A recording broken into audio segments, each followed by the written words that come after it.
Hi everyone, it's Sir Tian. In this video, you will learn about finite versus non-finite clause and defining versus non-defining clause in their relation with relative clause. Before, you have learned how clause is different with sentence and phrase. That will ease the mastery of this material. Now, let's begin. Alright, so basically, finite clause is a subordinate clause that must have a verb to show tense. Example: a student who raises his hand constantly wants to be the center of attention. From the sentence, we know that the tense used is present simple. Actually, the sentence wants to tell us that there is a student who wants to be the center of attention. That is the main clause. A student wants to be the center of attention. But to give us clearer information about the student, the sentence uses a subordinate clause who raises his hand constantly. And there is a relative pronoun who and a verb raises that shows present simple tense. This is what we call finite clause in active form. Okay, so how about the passive one? Here we go. A woman who was recognized as one of the hostages was found unharmed in the building. This sentence has a main clause, a woman was found unharmed in the building. And to give us clearer information about the woman, there is a subordinate clause who was recognized as one of the hostages that uses past simple tense in passive form. This sentence also has a relative pronoun who. This is what we call finite clause in passive form.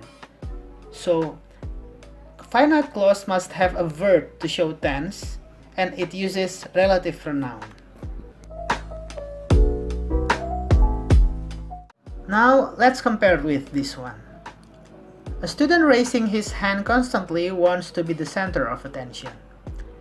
The sentence also consists of two clauses, which are main clause and subordinate clause.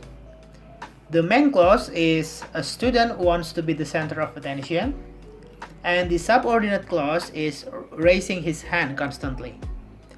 This is what we call non-finite clause in active form.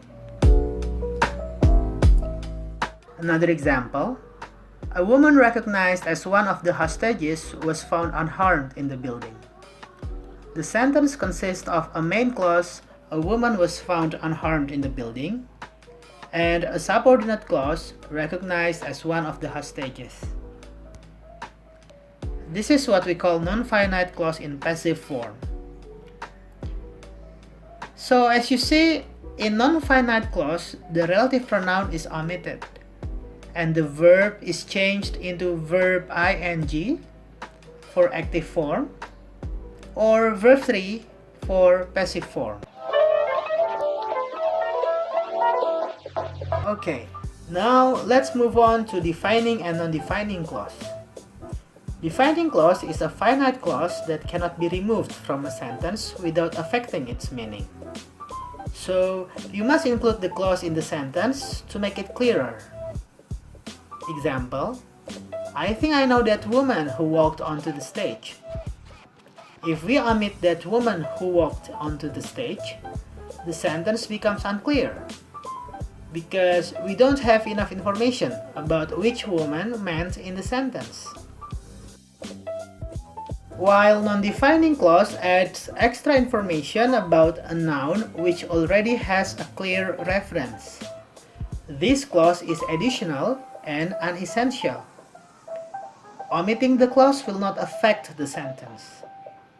Example: Nick, who is my good friend, has made it to the final of the competition. If we omit who is my good friend, the sentence will still make sense. One more thing, don't forget to always put comma before the clause. I do hope this video helps you understand about finite non-finite clause and defining non-defining clause. I expect you could come up with some questions when we meet online. Thank you and God bless you.